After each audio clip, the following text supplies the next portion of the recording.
శ్రీ మహావిష్ణువు యొక్క తాబేలు రూప అవతారమే కూర్మావతారం. హిందూ మత పురాణాలలో శ్రీ మహావిష్ణువు యొక్క దశావతారాలలో రెండవ అవతారం కూర్మావతారం. కూర్మము అనగా తాబేలు. దేవదానవులు అమృతము కోసం పాల సముద్రాన్ని మదించడానికి మందర పర్వతాన్ని కవ్వంగా నిర్ణయించి పాల సముద్రంలో వేస్తే అది కాస్త ఆ బరువుకి పాల సముద్రంలో మునిగిపోతుంటే విష్ణుమూర్తి కూర్మావతారములో దానిని భరిస్తాడు.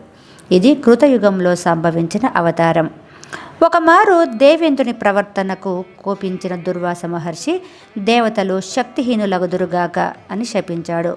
అందువలన దానవుల చేతిలో దేవతలు పరాజయం పొందసాగారు.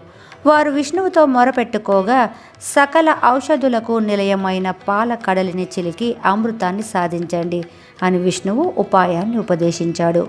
దేవతలు ఆ బృహత్ కార్యం కోసం